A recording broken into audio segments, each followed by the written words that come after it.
Good evening. I'm Stanley Pacion, and I'd like to continue with the fourth and the final part of my article on sex and love in the court of Nero.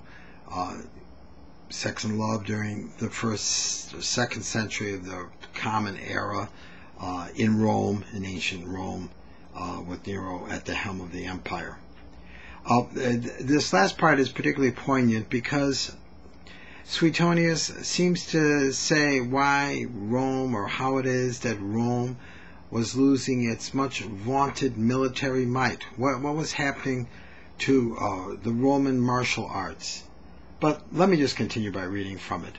You'll remember that that Nero was bankrupting the entire state because he was just spending everything on pleasure palaces, and it cost so much for him to have his entertainments and his special architectural projects. But despite his violent depravity, Nero had grown increasingly ineffectual. When challenged by the revolt of his general Galba and the rising power of barbarian chieftain Vindex, his only response was obscenity. And that's what had happened to Nero. His response to everything was obscenity. He made not the slightest attempt to alert his lazy, extravagant life. On the contrary, he celebrated whatever good news came in from the provinces with the most lavish banquets imaginable, and composed comic songs about the leaders of the revolt, which he set to bawdy tunes and sang with appropriate obscene gestures. Suetonius' sex history lesson is clear. Excessive and perverted sexuality made for moral decadence. Rebellion, treason, arson, murder, or extortion could be practiced without fear or of retribution.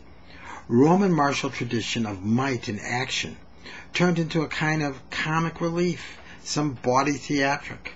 Forced at last to act against the Gauls under Vindex, Nero's first military preparation was, and this is a quotation, finding enough wagons to carry his stage equipment and arranging for concubines who would accompany him and to have male haircuts and be issued with Amazonian shields and axes. Through the life of Nero, Suetonius tackles the cosmic question, why did Rome fall? And creates an answer which has lasted the centuries. For Suetonius, Rome saw its decline in the age of the first Caesars, particularly during the reign of Nero. In this sense, Suetonius is a moralist, not a pornographer. He employs an obvious sensationalism to gain his reader's ear, to cement interest. His gossipy revelations of the intimate behavior of the high and powerful are not ends in of themselves. They are devices used to underscore a theme of decadence, and to pinpoint what he considered to be the chief cause for the downward swing in Roman morality: sex.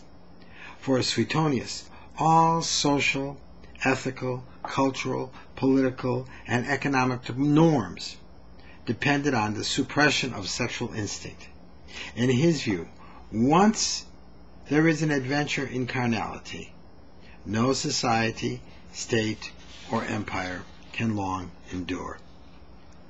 Of course, the validity of Suetonius' lesson is difficult to determine. If there is a link between sexual depravity and the downfall of the Roman Empire, that result was long in coming. Roman society's indulgence in sexual depravity, after all, has had a very long history indeed. So to make a direct correlation between sexual depravity and the fall of Rome, to make a decline of the moral values in Roman society, the reason for its ultimate military and economic decline, is tentative at best. It seems that they were able to last much longer than Roman society at the height of its depravity still lasted 3 times the history of the United States of America. So to set such a direct correlation is doubtful. Well, thank you for your time, and thank you for listening to me.